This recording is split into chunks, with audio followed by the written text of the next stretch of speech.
I'm Hope Edelman. I'm a graduate of the nonfiction writing program. I now live in Los Angeles, where I've been for 17 years with my family. I come back to Iowa City every summer to teach in the Summer Writing Festival, and I'm here right now to accept an Alumni Fellows Award and teach a master's class in the NWP. Oh, wow. I'm asked more about writing than I am, writing in general, the process of writing, I think, than I am about the books, because my books are so different.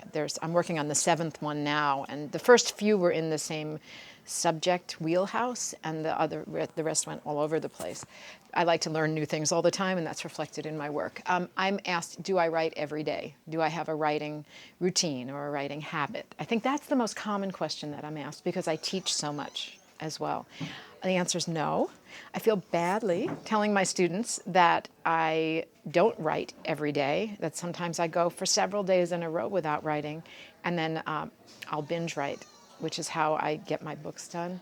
I spend a lot of time thinking and processing, and then I'll sit down and I'll try to immerse myself. Difficult to do when you live in the middle of a vibrant family environment.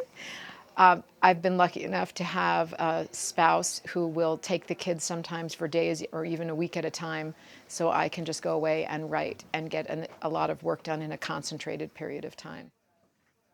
Well, I have an office outside of the house, because if I'm home, I will do everything from cleaning the kitchen to re-alphabetizing my library. So in an effort to avoid having to sit down and actually write, because it's hard work and I don't love it. I get asked that a lot. Don't you love being a writer? Don't you love writing?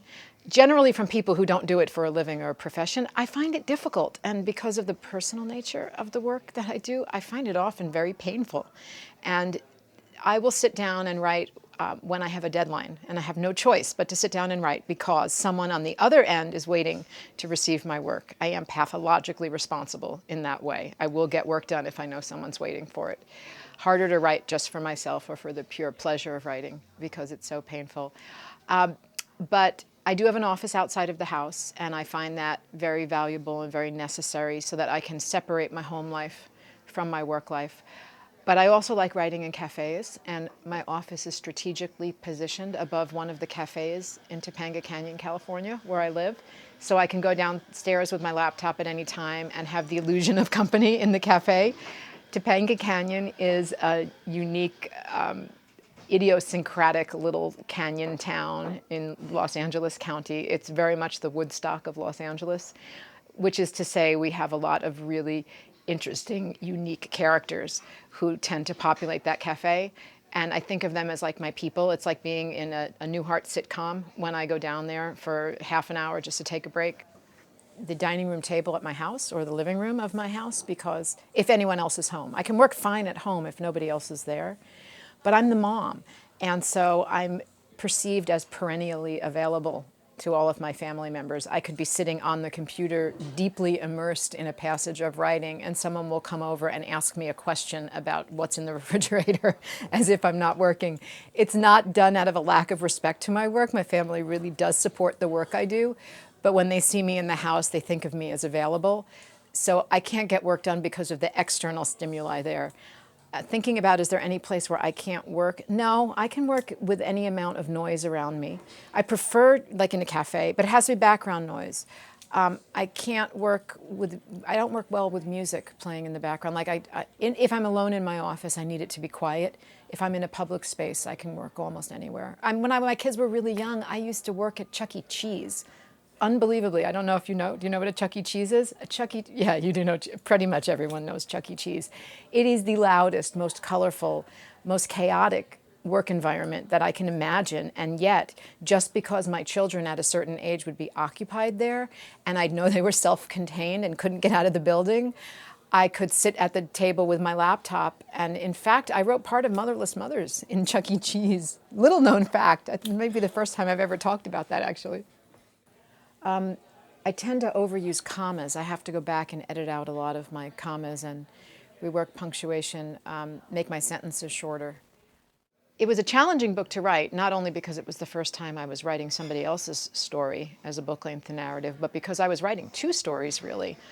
There are two storylines, and I alternated chapters in the book, going back and forth, advancing the story along by first telling Martin and then picking up the story with Emilio's point of view and then picking it up again with Martin and then Emilio throughout the book.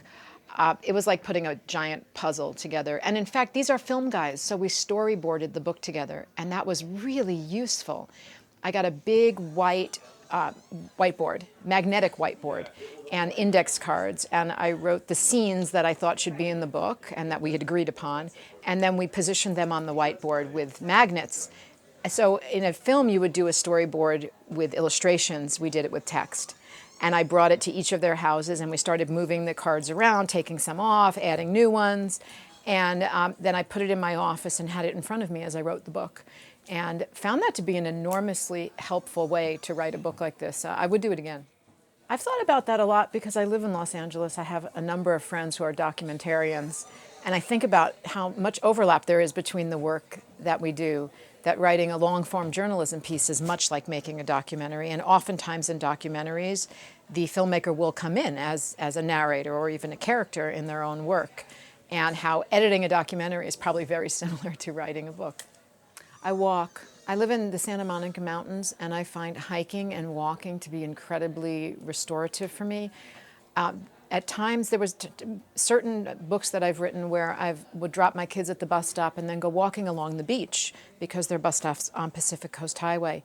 Take an hour-and-a-half walk from Pacific Palisades all the way down to the Santa Monica Pier and back, and I would work through writing issues or craft problems in my mind as I'm walking. And then I think it's always been, when I lived in New York, I would do the same thing. I would literally, if I got stuck on a paragraph, I would get up and walk a few blocks, figure it out, come back. So I started my workday like that for a period of time. I'd go for a walk, I'd figure out what I wanted to write about or how I wanted to solve a problem, and then come back, sit down, and start the writing day. For a period of time, I was writing a lot about domestic matters when I was a young mother. So there's a lot of material out there about my older daughter, who reached an age where she asked me not to write about her anymore. But I do feel there's an imbalance. I've barely written about my younger daughter at all. I don't ever want her to think that's because she's not interesting to me or doesn't have any stories worthy of being told, or hasn't influenced me in a way that has given me stories worthy of being told, because I do firmly believe that my children's stories are theirs to tell, not mine. So I think maybe if I get back to writing about my family or more about myself in the context of a family, I'd like to include my younger daughter more because she's equally as important in my life as my older daughter. She just shows up in my work less. Same too for my brother. You can read my books and a lot of people don't realize I have a younger brother in addition to a younger sister, because my sister shows up in a lot of my work, but not as much my brother. I feel that writing is an act of faith.